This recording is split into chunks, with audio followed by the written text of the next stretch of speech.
ujian dan cobaan, keimanan kita kepada Allah bisa beranjak lebih tinggi lagi, lebih membesar lagi.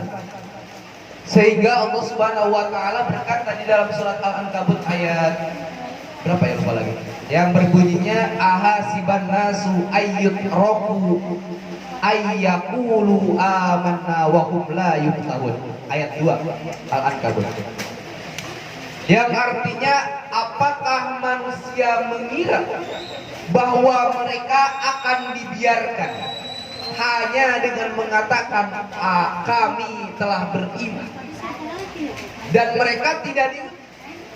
Yang ketiga yaitu hikmah daripada menghadapi ujian dan cobaan dan lulus daripada ujian dan cobaan tersebut adalah dihapusnya dosa. Kita misalkan diuji dengan penyakit, diuji dengan penyakit kita misalkan, yakin ketika kita bisa sabar dan tabah dalam ujian dari Allah, Allah akan menghapus dosa kita. Karena ada keterangan ketika kita sedang dalam keadaan tidak sehat atau dikatakan sakit ya, itu sebagai cara Allah untuk menghapuskan dosa-dosa kita di hadapan Allah. Semakin sabar dan semakin tabah kita menghadapi ujian dan cobaan, maka akan semakin banyak dosa yang Allah hapuskan. Syaratnya satu, apa? Sakitnya kita, menghadapi ujiannya kita dibarengi dengan kesabaran, dibarengi dengan ketabahan dan ketawakalan kepada Allah Subhanahu wa ta'ala. Kalau misalkan sakitnya kagak dibarengi dengan kesabaran, ongkos sakit misalkan eta baru aja sekali sakit teh ya, udah ngerungsing, aduh saya teh kapan sembuhnya ini teh, sakit teh lama-lama teh udah berobat ke sana, udah berobat ke sini, misalkan udah banyak penasaran, misalkan udah berobat ke sana kemari, gimana teh pengen sembuh, bisa wah dengan cara seperti itu mah yakin ya, tidak termasuk orang-orang yang dihapuskan dosanya ketika menghadapi ujian tersebut.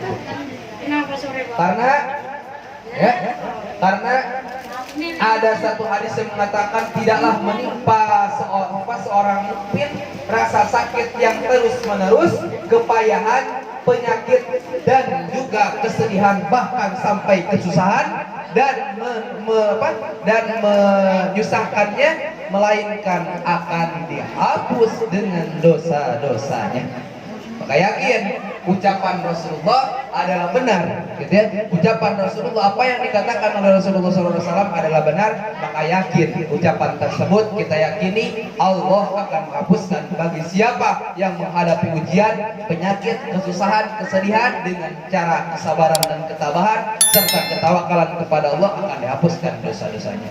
Yang keempat adalah beliau akan hikmah daripada menghadapi ujian dan cobaan tersebut akan mendapatkan pahala. Sudah jelas ketika kita menghadapi ujian dan cobaan dengan kesabaran dan ketabahan akan mendapatkan pahala yang sangat besar ya. Dan yakin pahala sabarnya aja tidak ada batasnya, begitupun sabarnya tidak ada batasnya. Bohong seseorang yang mengatakan sudah habis batas kesabaran saya ya. Bohong. Kata kenapa? Pahala sabarnya aja tidak ada batasnya, apalagi sabarnya gitu ya. Saking tidak ada batas kesabar, saking besarnya pahala sabar, sehingga pahalanya pun tidak dapat dihitung gitu ya. Dan yang terakhir adalah seseorang yang bisa yang bisa menghadapi ujian dan cobaan dari Allah Subhanahu wa taala, dia akan mendapatkan hikmah, akan mendapatkan petunjuk dari Allah Subhanahu wa taala. Allah Subhanahu wa taala berkata di dalam surat Al-Baqarah ayat 155, Allah mengatakan dan berfirman, wala bismillahirrahmanirrahim, wala nabluwannakum bisyai'im minal khawfi wal ju' wa naqsim minal amwali wal anfusi was samarat wa basyiris sabirin. Dan kami pasti akan menguji kepadamu dengan sedikit ketakutan, kelaparan, kekurangan harta, jiwa dan buah-buahan, dan sampaikanlah kabar gembira kepada orang-orang yang sabar. Alladzi idza asabatkum musibah qalu inna lillahi wa inna ilaihi rajiun. Siapa orang yang sabar tersebut? Yaitu orang-orang yang apabila ditimpa musibah mereka berkata inna lillahi wa inna ilaihi rajiun. Sesungguhnya kami milik Allah dan kepadanya lah kami kembali. Bahkan Rasulullah menitipkan doa di situ, Allahumma ajirni fi musibati wa qini khairan minha. Ya, ulaika alaihim salawatun mir rabbihim wa rahmah wa ulaika humul muhtadin.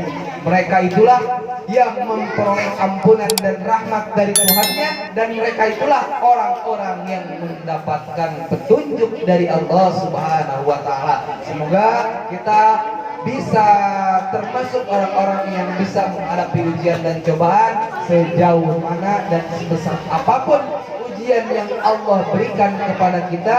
Cara pertama untuk menghadapinya, tenangkan diri kita, dekatkan kepada Allah, berilah